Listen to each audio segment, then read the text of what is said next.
Baik Bapak Ibu, Shalom. Kita akan belajar The Great Commission dari Matius pasal 28 ayat 16 sampai 20. Kita akan baca secara bergantian. Saya bacakan yang nomor ayatnya genap, Bapak Ibu bacakan yang nomor ayatnya ganjil. Nanti di ayat yang ke-20 kita bersama-sama. Saya mulai dari 16, dikatakan demikian.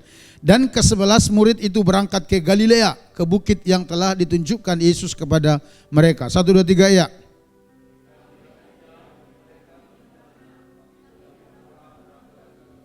Yesus mendekati mereka dan berkata, "Kepadaku telah diberikan segala kuasa di sorga dan di bumi." Ayat 19, 1, 2, 3 ya.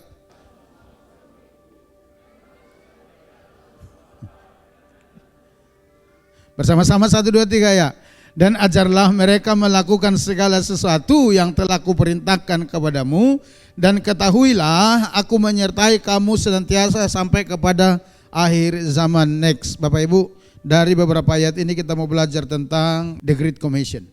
Nah, kita mau melihat dari sisi the context of the Great Commission. The Great Commission artinya amanat agung atau sering juga disebut dengan perintah agung. Nah, amanat agung merupakan istilah teologi untuk merangkum intisari dari Matius 28 sampai 20. Artinya istilah amanat agung ini enggak ada di Alkitab.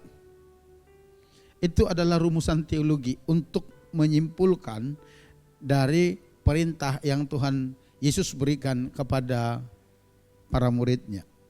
Amanat agung adalah perintah Tuhan Yesus kepada para muridnya setelah kebangkitannya dari antara orang mati. Artinya amanat agung atau perintah agung ini diberikan Tuhan Yesus, konteksnya itu setelah dia bangkit dari kematian. Jadi bukan sebelum dia disalib. Next.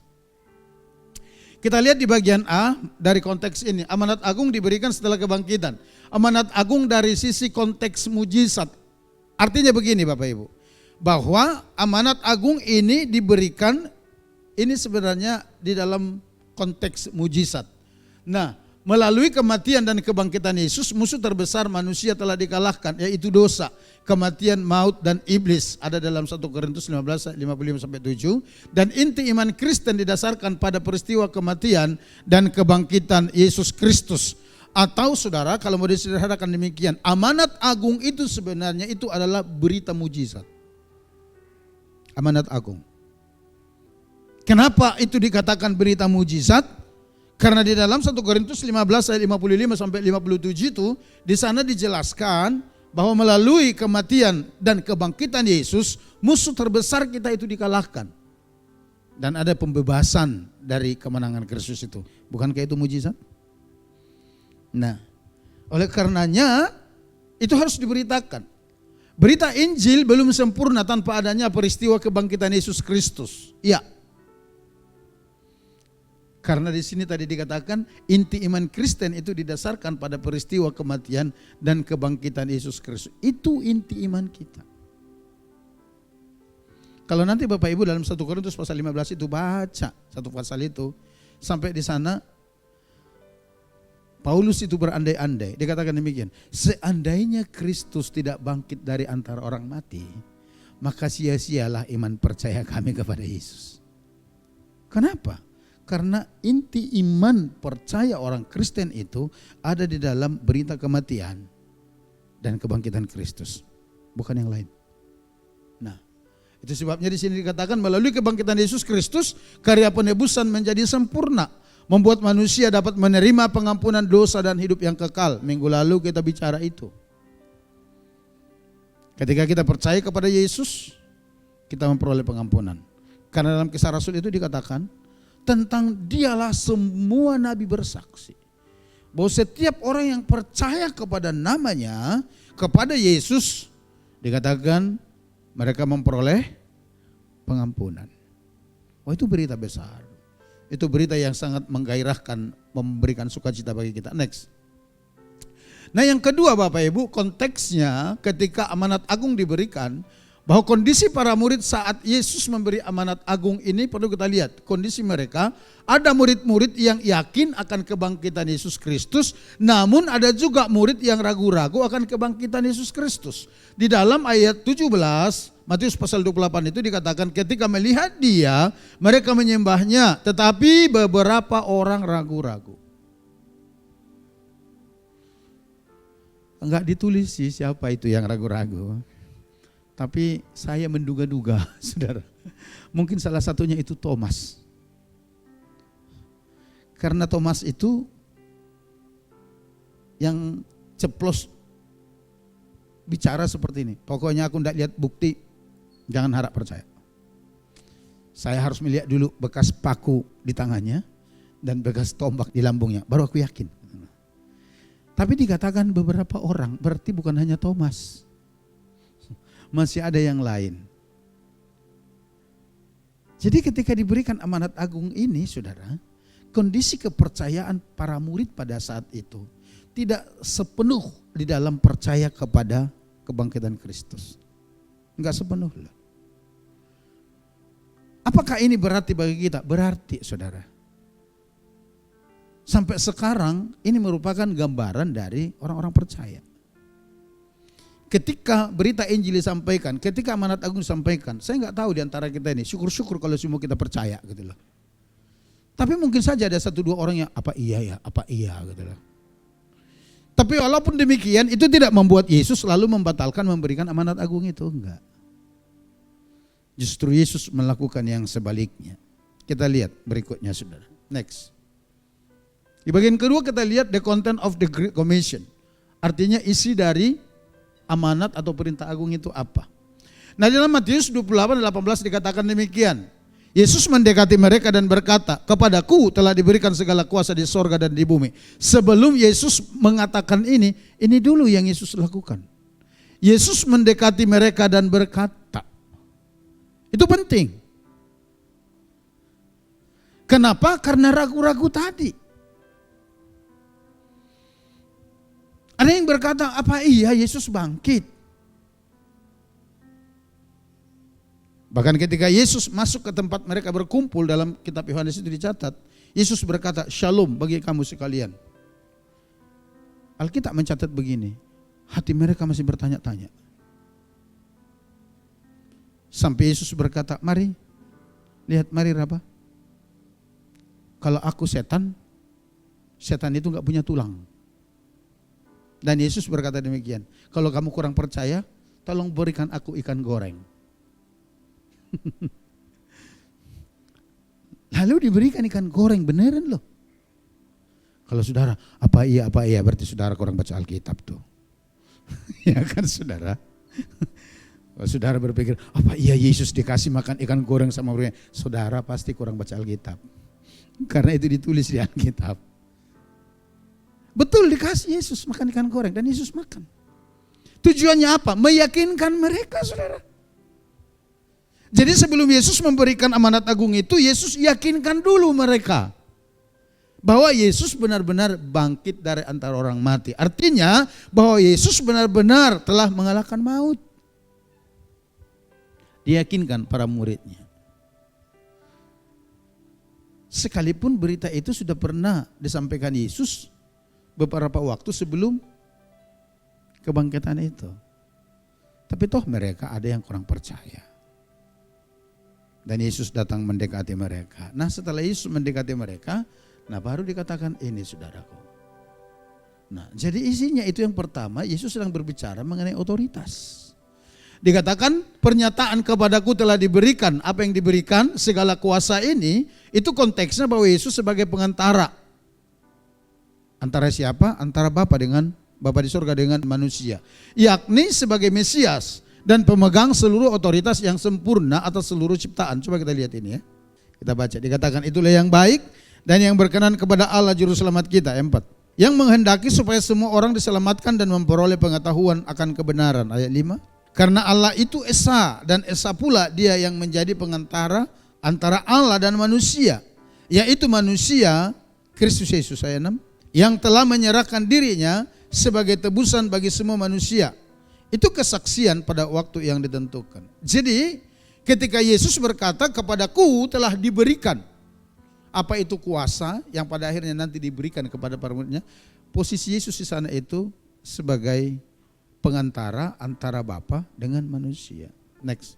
Kata segala kuasa dalam teks Yunani ditulis dengan kata exousia. Ini mengacu pada otoritas sah dan hak legal untuk memerintah dan mengatur. Minggu lalu saya sudah sampaikan ini. Ketika kita percaya kepada Yesus, kita diberi kuasa. Kata kuasa dari teks Yunani yang ditulis ada exousia.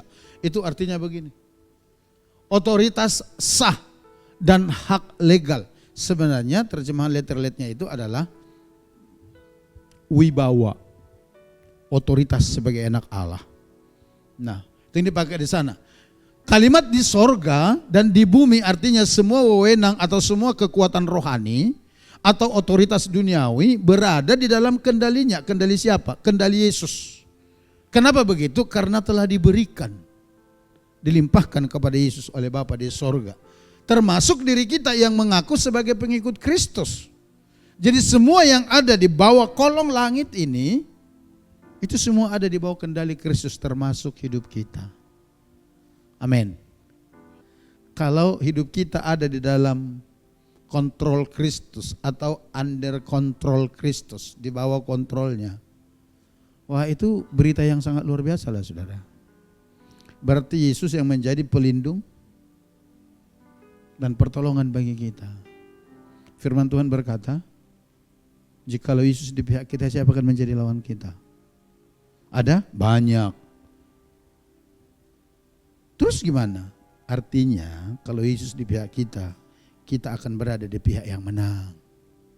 Amin.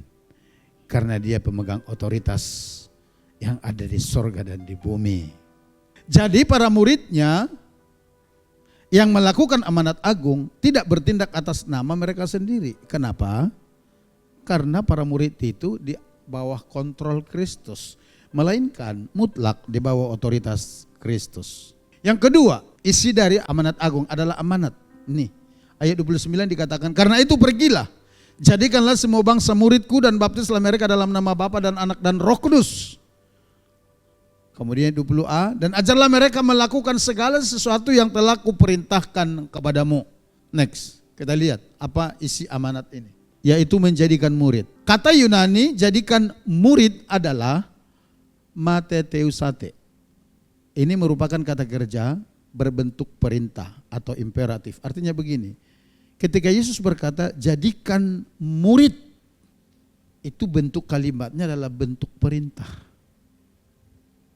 yang diberikan kepada setiap orang percaya. Dan ini yang menjadi isu utama dari amanat agung itu. Dari perintah agung itu. Apa itu? Menjadikan semua bangsa menjadi murid. Bukan pergi, bukan. Tapi menjadikan murid. Itu isu utamanya. Kata-kata pergilah, baptislah dan ajarlah dalam bentuk Yunaninya, sifatnya itu hanya merupakan kata pendukung dari kata menjadikan murid ini. Mateteusate ini. Jadi ini semua pendukung. Namun isi utamanya itu menjadikan murid, isi utamanya ini. Dalam Matius 28 ayat 19 sampai 20 perintah utamanya adalah menjadikan setiap orang dari berbagai etnis, teks Yunani dipakai dengan kata etno. Etnis suku bangsa menjadi murid Yesus Kristus. Ini perintahnya. Next. Menjadi murid Yesus Kristus bukan sebuah pilihan, melainkan keharusan bagi setiap orang yang percaya kepadanya. Tidak hanya menjadi penggemar, tetapi harus bertumbuh menjadi murid. Ini perintah itu. Bahwa setiap orang percaya kepada Yesus harus menjadi murid. Bukan hanya sebagai pengagum atau penggemar dari nama Yesus. Karena itu sangat berbeda, saudara. Tapi ketika orang percaya kepada Yesus, mereka harus dijadikan menjadi murid kepada Yesus. Antara murid dengan penggemar itu beda. Nanti kita akan lihat. Seorang penggemar hanya mengagumi dari kejauhan, atau artinya hanya tim sorak. Tetapi seorang murid terlibat secara aktif, mengikuti setiap jejak langkah Yesus Kristus dan masuk dalam proses pertumbuhan rohani yang nyata, dibentuk, dibimbing, dan juga membimbing orang lain sehingga menjadi agen perubahan dan saluran berkat bagi dunia. Artinya begini, menjadi pemurid juga. Itu perintah itu. Nah dikatakan seorang penggemar hanya pengagum dari kejauhan. Artinya dia tidak pemain. Dan biasanya penggemar selalu kelihatannya lebih hebat dari pemain. Benar gak saudara? Pernah nonton bola enggak? Kita yang enggak pernah masuk lapangan bola aja kan berkomentar. Saudara masuk ke lapangan belum tentu dapat bola sampai selesai waktu permainan. Karena biasanya penggemar selalu lebih hebat dari pemain. Sama saudara. Kalau ada orang percaya kepada Yesus dia hanya sebatas penggemar, tidak menjadi pemain seorang murid. Orang-orang inilah yang akan banyak kritik dan komentar. Coba Pak Gembala itu begini, coba WL itu begini. WL udah mati-matian mempersiapkan lagu, doa puasa udah dari Senin sampai Senin. Begitu tampil di depan, hanya karena kita kurang mood aja, hatinya datang dari rumah, lagunya nggak ada urapan gitu. Begitu jadi pemain, ngos-ngosan. Nah, Yesus tidak menghendaki kita menjadi penggemar. Yesus tidak menghendaki kita jadi tim sorak. Yesus tidak menghendaki kita hanya pemantau dari jarak jauh. Yang berkata, wih Yesus hebat, Yesus dahsyat, wih kesembuhan terjadi. Begitu nggak terjadi kesembuhan, apa iya ya? Yesus mau kita semua jadi pemain. Yesus mau kita semua yang percaya kepada jadi murid. Amin. Kalau kita jadi murid semua, nggak ada yang sempat memberi komentar. Karena apa? Sama-sama merasakan pergumulannya. Amin, saudara. Dan dikatakan seorang murid itu mengikuti langkah Kristus. Mengikuti prosesnya. Sehingga dia bertumbuh terus dalam Tuhan. Itulah kalau murid. Nah ini saudara ya. Dia harus dibentuk, dibimbing. Dan juga membimbing orang lain. Supaya orang lain itu menjadi murid juga. Sehingga kita menjadi agen perubahan dan saluran berkat bagi dunia ini. Next. Yang kedua dari konten itu yaitu cara menjadikan orang menjadi murid Yesus Kristus. Yang pertama itu pergi. Kata pergilah dalam teks Yunani ditulis dengan proeutentes. Bermakna tindakan aktif, bukan menunjukkan aktivitas khusus atau terencana, tetapi menjadi bagian dari kehidupan sehari-hari. Jadi kata pergilah lebih menekankan pada memiliki pola hidup misioner. Artinya memiliki pola hidup yang menjadi utusan misi setiap hari. Artinya saudara, dimanapun kita berada dan kapanpun kita harus menjangkau orang lain bagi Kristus. Jadi yang dimaksud di sana, pergilah. Itu tidak mengacu kepada sebuah momen tertentu atau sebuah rencana kegiatan tertentu yang kita rencanakan. Contohnya begini, oh nanti bulan depan kita akan mission trip. Contohnya ke lintas utara. Sekalipun itu masuk di dalam bagian itu. Tetapi yang dimaksud di sini penekanan utamanya bukan itu. Yang dimaksud di sini pergilah itu berbicara tentang kehidupan kita sehari-hari yang harus berfungsi dimanapun kita berada, bahwa kita menjadi utusan misi Kristus yang memberitakan kabar baik, amanat agung kepada setiap orang. Itu maksudnya. Tanpa harus dikomando, tanpa harus dibuat jadwal, tanpa harus bentuk panitia, tanpa harus bentuk tim. Tapi pribadi lepas pribadi kita menyadari dimanapun kita berada, karena kita adalah murid Kristus, di situ kita menjadi utusan misinya Kristus. Untuk apa? Memuridkan orang, membawa mereka kepada Kristus. Dan untuk itu dikatakan kita harus rela pergi. Coba kita lihat ini saudara ya, Roma pasal 10 13 sampai 15. Ini ayat yang sangat keren. Dikatakan demikian. Sebab barang siapa yang berseru kepada nama Tuhan akan diselamatkan. Jadi firman Tuhan berkata setiap orang yang berseru kepada nama Yesus itu mereka diselamatkan. Tapi bagaimana supaya orang bisa berseru kepada nama Yesus? Ayat 14. Dikatakan, tetapi bagaimana mereka dapat berseru kepadanya? Artinya kepada Yesus jika mereka tidak percaya kepada Dia. Artinya orang hanya bisa berseru kepada Yesus ketika mereka percaya kepada Yesus. Tapi bagaimana orang bisa percaya kepada Yesus? Nah, bagaimana mereka dapat percaya kepada Yesus jika mereka tidak mendengar tentang Dia? Artinya orang hanya bisa percaya kepada Yesus ketika Mereka mendengar berita tentang Yesus itu. Nah, tapi bagaimana orang bisa mendengar berita tentang Yesus? Dikatakan begini, bagaimana mereka mendengar tentang Dia jika tidak ada yang memberitakannya? Sampai di sini dulu, saudara bisa nangkap? Saudara bisa lihat urut-urutannya itu? Kalau kita urut dari bawah, begini loh saudara.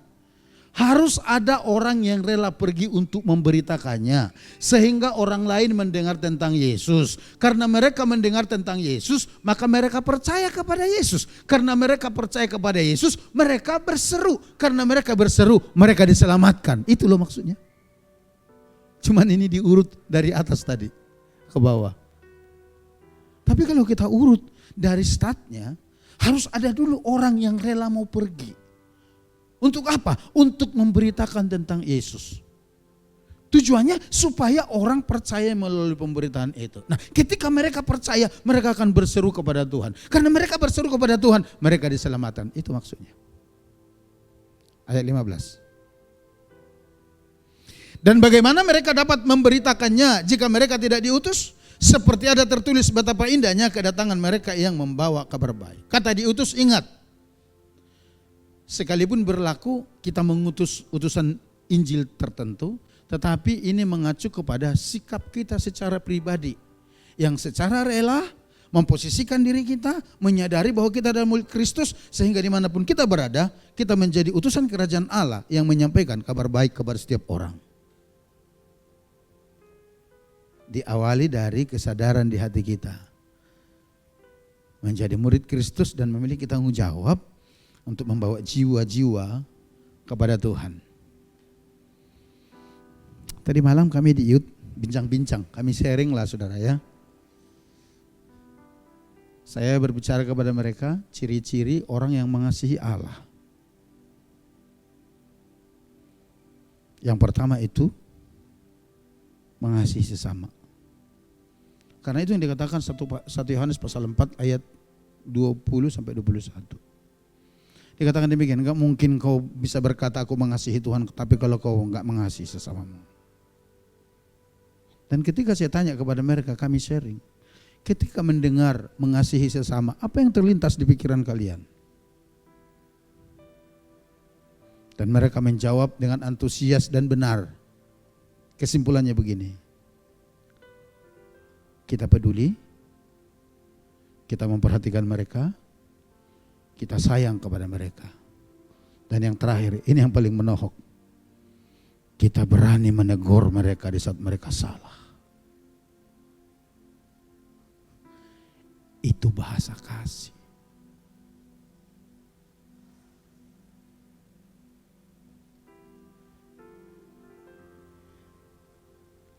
Kalau saudara mengasihi sesamamu, kalau saudara mengasihi keluargamu, saudara akan peduli terhadap keselamatan mereka. Saudara akan peduli. Saudara akan memperhatikan kerohanian mereka. Saudara akan bisa melihat akhir dari hidup mereka seperti apa. Kalau saudara mengasihi. Dan oleh karenanya saudara pasti terdorong untuk menyampaikan amanat agung kepada mereka. Nanti kita akan lihat poin berikutnya, kenapa begitu? Karena keselamatan itu hanya ada di dalam Yesus. Tidak peduli sebaik apa orang tua kita kepada kita, tapi ketika mereka bukan orang yang percaya kepada Yesus, mereka mati, masuk neraka. Sudi melihat? Enggak peduli seperti apa ikatan janji nikah kita di hadapan Tuhan dan jemaat Tuhan. Tapi ketika saudara melihat pasangan saudara tidak hidup seperti yang Tuhan mau dan saudara tidak mau menegur, tidak mau mengingatkan, sesungguhnya saudara sedang tidak mengasihinya. Karena dia akan mengakhiri hidupnya di neraka. Saudara mau? Ini yang harus ada dalam hati kita. Oleh karenanya kalau kita mengasihi mereka, kita harus memberitakan kabar keselamatan kepada mereka. Tapi nggak enak Pak, nanti begini berdebat terus. Tadi malam saya sampaikan kepada mereka, di doa pir juga tadi saya sampaikan sama para pengerja. Jangan hakimi mereka. Tanya aja mereka dengan pertanyaan-pertanyaan yang menggali. Coba tanya mereka begini, menurut kamu dengan cara hidup seperti itu baik enggak? Coba tanya. Coba Bapak Ibu ya, yang suaminya, yang istrinya agak malas-malas datang ibadah itu, coba tanya mereka pelan-pelan. Menurut kamu cara hidupmu seperti ini baik enggak? Anak kita yang macam-macam kelakuannya, coba panggil mereka. Saya sudah sampaikan beberapa minggu yang lalu tuh. Jangan langsung hajar mereka, jangan langsung hujat, jangan langsung hakimi, jangan langsung pukul. Tapi coba ajak berdialog. Saya Bapak Ibu, saya saksikan kepada Bapak Ibu semua, semenjak Hosea usia di kelas 5 SD, saya nggak pernah lagi pakai rotan sama dia. Kalau dia melakukan kesalahan-kesalahan, saya ajak dia duduk. Berdua sebagai laki-laki dengan laki-laki. Saya tanya dia. Nah, kamu melakukan ini. Sekarang papi tanya, menurut kamu baik enggak itu? Itu akan mencerahi hati orang. Kalau dia katakan enggak, kalau enggak, kenapa lakukan terus? Tahu akibatnya seperti apa, ujungnya kemana? Tahu enggak?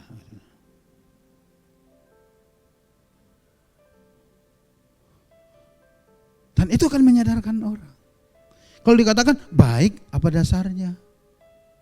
Sebagai orang percaya lu ya, apa dasarnya? Coba tunjukin saya dasarnya dari Alkitab. Tapi kalaupun kita sudah berupaya melakukan itu semua, ya udah, mau bilang apa lagi? Kalau saudara suami istri, jangan-jangan janji nikah saudara salah. Ya kan? Berarti waktu mengucapkan janji nikah itu hanya klise saja. Itu hanya bohong-bohongan di hadapan Tuhan, di hadapan jemaat Tuhan dan para hamba Tuhan. Kan biasanya begitu. Saya berjanji di hadapan Tuhan, para hamba Tuhan dan umat Tuhan. Wah, saya akan sehidup semati, saya akan seia sekata, saya akan bersama-sama. Istrinya aktif di dalam Tuhan, suaminya seleweran kemana-mana. Suaminya aktif dalam Tuhan, istrinya seleweran kemana-mana, nggak melakukan firman. Itu mah nggak seia sekata. Ngerti maksudnya Bapak Ibu? Paham maksudnya? Artinya kalau kita mengasihi mereka, kita harus berani itu. Kita harus berani melakukan hal seperti itu, kita harus berani. Jangan bilang nanti juga sadar sendiri. Masalahnya Tuhan nggak suruh begitu. Nanti anak udah besar sadar sendiri. Tuhan gak suruh begitu. Ayat-ayat firman Tuhan itu berkata, ajarkan kepada mereka, kepada seisi rumahmu. Waktu berbaring, waktu duduk, waktu di jalan, waktu di mana, mengasihi Tuhan Allah. Ajarkan, kata Alkitab.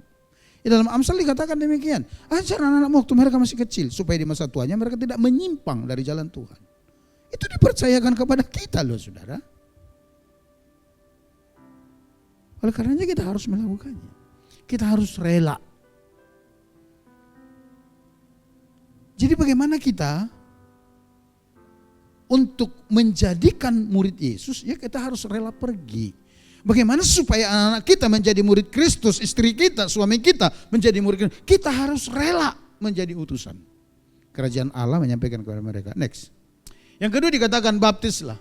Ini isi dari amanat agung itu. Kata baptislah dalam teks Yunani itu baptisontes, dari kata dasar bapto atau baptiso. Nah ini dia, memiliki arti mencelupkan atau merendam sesuatu dalam cairan. Itu kata baptis. Tindakan mencelupkan seseorang ke dalam air merupakan deklarasi iman yang menandai seseorang masuk ke dalam komunitas orang percaya dan menjadi bagian dari tubuh Kristus. Baptisan melambangkan kematian terhadap dosa saat orang percaya masuk ke dalam air. Dan lambang kebangkitan bersama Kristus untuk hidup yang baru dalam ketaatan saat mereka keluar dari air. Ini ayatnya ada di sini. Sampai sekarang ini menjadi perdebatan. Silakan mereka berdebat. Tapi kita di GBI Siswa Tata Dasar Tata Gerejanya kita menganut ini. Dan kita harus mampu menyampaikan itu kepada orang-orang yang sedang kita mau jadikan menjadi murid Kristus. Supaya apa? Supaya mereka dibaptis. Karena sekali lagi, tindakan itu saudaraku merupakan deklarasi iman seseorang bahwa dia percaya kepada Yesus. Yang menandai seseorang masuk ke dalam komunitas orang percaya dan menjadi bagian dari tubuh Kristus atau keluarga Allah, kata Alkitab. Jadi kita harus sampaikan itu. Setelah mereka percaya, mereka harus dibaptis. Caranya seperti apa? Direndam atau diselam. Coba buka Roma pasal 6 ayat 3-5 ini. Perhatikan. Atau tidak tahukah kamu bahwa kita semua yang telah dibaptis dalam Kristus telah dibaptis dalam kematiannya. Dengan demikian kita telah dikuburkan bersama-sama dengan Dia oleh baptisan dalam kematian. Supaya sama seperti Kristus telah dibangkitkan dari antara orang mati oleh kemuliaan Bapa, demikian juga kita akan hidup dalam hidup yang baru.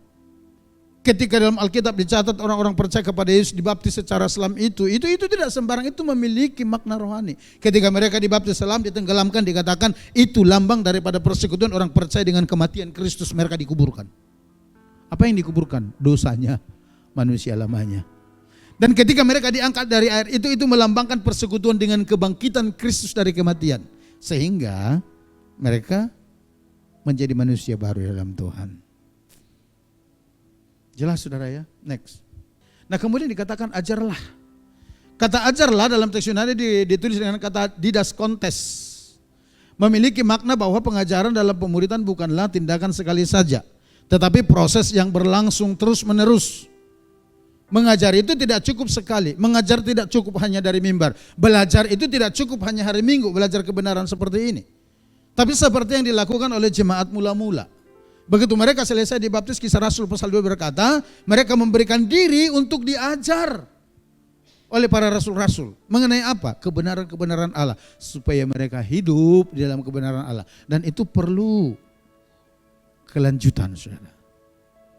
Ini menegaskan bahwa mengajar bukan sekadar menyampaikan pengetahuan, doktrin atau teori. Melainkan membangun murid agar menghidupi ajaran Kristus dalam kehidupan mereka. Sehingga terjadi perubahan. Itu intinya. Ingat. Mengakhiri tahun lalu dan memulai tahun ini saya sudah sampaikan.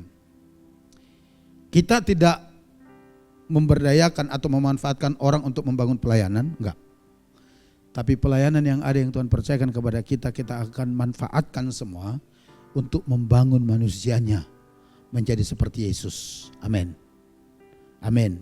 Itu sasaran kita. Next. Perintah Yesus, ajarlah mereka melakukan, artinya pengajaran dalam pemuridan bukan hanya transfer informasi, tetapi bertujuan untuk membawa seseorang kepada perubahan hidup yang nyata dan ketaatan kepada perintah Kristus atau memberikan keteladanan. Ketika dikatakan ajarlah mereka, itu tidak sekadar menyampaikan materi. Karena dikatakan demikian, ajarlah mereka apa yang aku perintahkan kepadamu. Kata mengajar di sana sama dengan misi kita. Yang terakhir itu educate. Itu bisa melalui kata-kata, tapi juga melalui perbuatan. Artinya begini, kalau kita mengajar anak, nak jangan merokok. Anak seharusnya bertanya, gimana caranya Pak? Iya kan? Ketika dia bertanya gimana caranya Pak? Ya jangan merokok. Caranya seperti ini nak, kalau kau lihat rokok patahin. Kita berkata kepada anak, pokoknya kena kita sebagai orang percaya kita harus membangun hubungan kepada Tuhan, kita harus intim kepada Tuhan. Anak bertanya, gimana caranya Pak? Tunjukin bahwa saudara orang yang suka berdoa. Kita harus orang yang menghormati Tuhan nak. Anak bertanya, caranya gimana Pak? Tunjukin.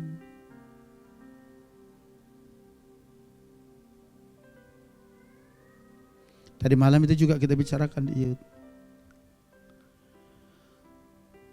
Pertanyaannya sederhana sekali Bapak Ibu. Kalau datang bupati bertamu ke rumah Bapak Ibu, atau kepada saudara-saudara. Bupati lagi asik ngobrol dengan suami atau dengan orang tua, kita berseliuran, mondar-mandir, bolak-balik nanya. Saya mau katakan, kita sopan gak? Sopan? Kita menghargai beliau? Enggak. Anak-anak juga ternyata tahu itu. Atau engkau mondar-mandir lah, tapi main kita dengan adik-adik kita. Suami lagi ngobrol dengan bupati, istri main terus sama anak-anak di situ, ngobrol sana sini. Menghormati enggak? Menghormati bupati enggak? Enggak. Nah, Alkitab berkata begini. Coba buka dulu Matius 18 ayat 20. Sebab di mana 2 atau 3 orang berkumpul dalam namaku, di situ aku ada di tengah-tengah mereka. 2 atau 3 orang loh saudara berkumpul, dikatakan Yesus ada di tengah-tengah mereka. Berarti kalau kita kumpul sebanyak ini ada Yesus di tengah-tengah kita? Ada. Lalu ketika ibadah saudara asing ngobrol samping kiri kananmu, kau menghormati Tuhan yang hadir di sini enggak? Baru terpikir kan? Kita menghormati dia enggak? Kita lagi kumpul di sini, firman Tuhan berkata 2-3 orang berkumpul dalam aku ada di tengah-tengah mereka. Tapi kita sibuk selfie sana, selfie sini. Saudara menghormati Tuhan yang hadir di sini enggak? Paham saudara? Hal-hal kecil kan? Kecil sekali. Tapi kalau kita tidak mengerti dan kita tidak antisipasi, itu bisa menghamiri iman kita loh saudara. Dan kita anggap itu sesuatu yang sah-sah saja. Oleh karenanya pengajaran-pengajaran enggak sepenuhnya masuk dan bertumbuh di hati kita. Nah, dikatakan mengajar itu tidak hanya sekedar sampaikan, nah jangan lakukan ini, jangan. Tapi kita memberi teladan. Kita berikan contoh kepada mereka. Amin. Sehingga terjadi perubahan hidup. Next. Nah, kemudian menjadi murid terlebih dahulu. Artinya begini, sebelum membawa orang lain menjadi murid Kristus, kita sendiri harus menjadi murid Kristus terlebih dahulu. Menjadi murid berarti hidup dalam hubungan yang dekat dengan Yesus. Belajar dan menghidupi ajarannya dalam keseharian. Pemuridan bukan sekedar mengajar teori atau doktrin, melainkan tentang mentransfer kehidupan. Kalau mentransfer kehidupan berarti kita dulu yang menghidupinya. Dan kita hanya bisa mentransfer apa yang kita miliki. Enggak mungkin saudara bisa mengimpartasikan sesuatu yang saudara enggak bisa miliki. Tapi bagaimana saudara kita bisa menjadikan orang lain menjadi murid Kristus? Kita dulu yang harus memberi diri menjadi murid Kristus. Kita beri diri diajar, kita beri diri dibimbing, kita beri diri dibentuk, kita beri diri ditegur. Saya berharap saudara tidak menganggap teguran itu selalu dasarnya kebencian. Karena Alkitab tidak berkata begitu. Ada ayatnya Pak? Ada. Kita lihat Ibrani 12 ayat 5-7. Dan sudah lupakah kamu akan nasihat yang berbicara kepada kamu seperti kepada anak-anak? Hai anakku, janganlah anggap enteng didikan Tuhan. Dan janganlah putus asa apabila engkau diperingatkannya. Ayat 6. Karena Tuhan menghajar orang yang dikasihinya. Perhatikan ini. Dan ia menyesah orang yang diakuinya sebagai anak. Terus. Jika kamu harus menanggung ganjaran, Allah memperlakukan kamu seperti anak. Di manakah terdapat anak yang tidak dihajar oleh ayahnya? Kalau Tuhan sedang mendisiplin kita dengan berbagai hal, jangan sakit hati, jangan kepahitan. Siapkan hati kita kalau kita seorang murid. Belajar kita taat. Karena itu bahasa kasih, bukan kebencian. Justru firman Tuhan berkata demikian. Di manakah seorang ayah tidak menghajar anaknya kalau dia sayang kepada anak itu? Hajaran, teguran, itu adalah upaya Tuhan membawa anak-anaknya kembali kepada jalan kebenaran. Halo? Saudara harus paham ini. Kita harus melihatnya dari bahasa kasih Tuhan. Bahwa kita sedang diarahkan ke jalan yang benar supaya kita menjadi murid, menjadi seperti Yesus. Di dalam Matius 4:19 dikatakan, mari ikutlah aku dan kamu akan kujadikan penjala manusia. Artinya sebelum Petrus, ini Tuhan Yesus katakan kepada Petrus, sebelum Petrus dan teman-temannya menjadi penjala manusia, mereka harus menjalani proses langkah pertamanya. Apa itu? Ikut Yesus dan menjadi murid Yesus. Sama halnya dengan kita juga begitu. Next. Nah baru kemudian ada jaminan. Di dalam memberitakan amanat agung itu, Tuhan tidak lepaskan kita begitu saja, tapi Tuhan berikan jaminan. Di dalam ayat 20b, Matius 8 dikatakan, dan ketahuilah aku menyertai kamu senantiasa sampai kepada akhir zaman. Penyertaan ini memiliki dua karakteristik utama. Pertama, berlangsung senantiasa atau selalu ada penyertaan. Dan yang kedua, tidak berkesudahan. Bahwa penyertaan Tuhan itu tidak berkesudahan bagi kita ketika kita menjadi murid Kristus dan membawa orang menjadi murid Kristus. Penyertaan ini menunjukkan ketersediaan yang terus-menerus sepanjang waktu. Sedangkan penyertaan yang tidak berkesudahan menegaskan konsistensi hingga akhir zaman. Sampai zaman ini berlalu. Penyertaan Tuhan itu selalu ada untuk kita. Penyertaan yang tanpa batas inilah yang menjadi sumber ketenangan sejati bagi para murid. Tuhan memberikan garansi loh saudara. Sebagai seorang murid Kristus yang percaya kepadanya, ketika kita melakukan amanat agung itu, Tuhan berkata dia akan menyertai kita. Next. Amanat agung bukanlah tugas yang bisa dilakukan dengan kekuatan manusia semata, melainkan harus dijalankan dengan kuasa dari Allah sendiri. Dalam Lukas 4 ayat 49 Yesus berkata demikian, jangan tinggalkan Yerusalem sampai kamu menerima apa yang Bapa janjikan. Apa itu Roh Kudus? Ini Roh Kudus yang dimaksud di sini pencurahan Roh Kudus di hari Pentakosta. Nah, kemudian Kisah Rasul 1 ayat 4 sampai 5 dan ayat 8. Kamu akan menerima kuasa kalau Roh Kudus turun ke atas kamu. Pemberian atau pencurahan Roh Kudus di hari Pentakosta itu, atau yang disebut dengan kepenuhan roh baptisan roh itu bukan sebagai tanda kepemilikan kita di hadapan Tuhan, bukan.